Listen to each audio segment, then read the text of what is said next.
Good morning. Today we will solve rational inequalities. Let's have our second example. X plus 3 all over 3x minus 6 is greater than 0. Since it is already in a single rational expression, we can equate its numerator and denominator into 0. Let's have first our numerator, which is x plus 3 is equal to 0, where our x will be negative 3 by doing transposition or additive inverse. Now for the denominator, we have 3x minus 6 is equal to 0, where x is equal to 6 minus 3 or equal to 2.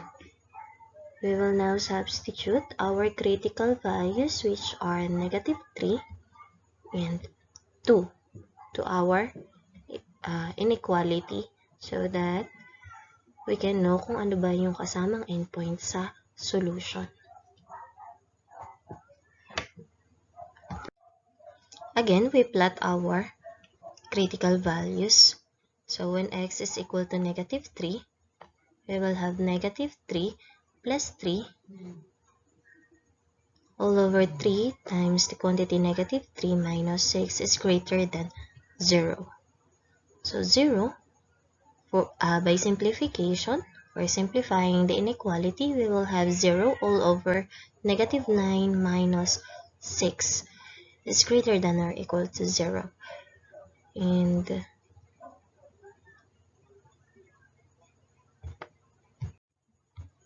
when 0 is divided by any number, the answer will be 0, and 0 greater than 0 will never happen.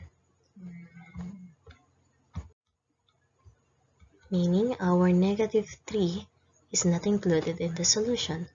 So when x is equal to 2, we will have 2 plus 3 all over 3 times 2 minus 6 is greater than 0. By simplifying, we will have 5 over 6 minus 6 is greater than 0. And as we can see, 6 minus 6 will give us 0 as the denominator, then our expression will be undefined again. So in our number line, we only use hollow dot. Ito, hollow dot. Meaning, hindi kasama sa solution natin ang ating critical values. So we will try some test values that are less than negative 3. So we will get negative 4. A test value that is between negative 3 and 2. So let's try 0. And the test value that is greater than 2. So we'll try 3. So when x is equal to negative 4, we will have negative 4 plus 3 all over 3 times negative 4 minus 6 is greater than 0. By simplifying, we will have negative 1 all over negative 12 minus 6 is greater than 0.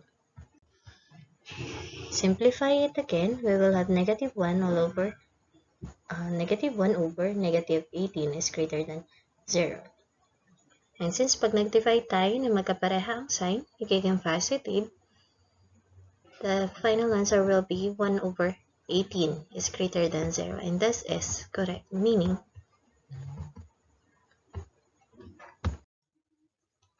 so kasama to sa ating solution.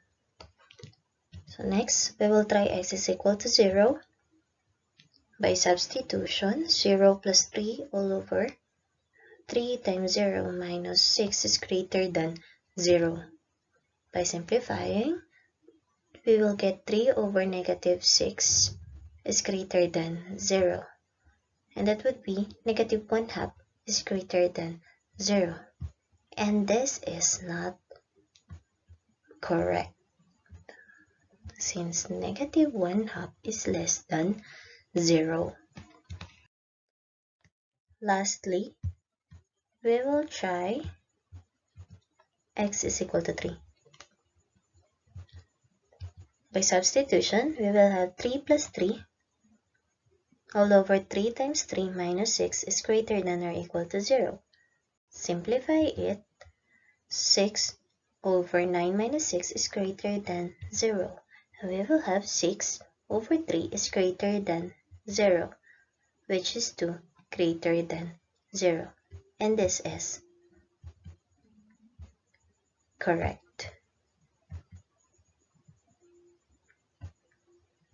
So meaning, ang ating solution set ay those that are less than negative 3 and those that are greater than 2. Hindi kasali yung bit from 3 to 2. So our solution set will be using interval. We will have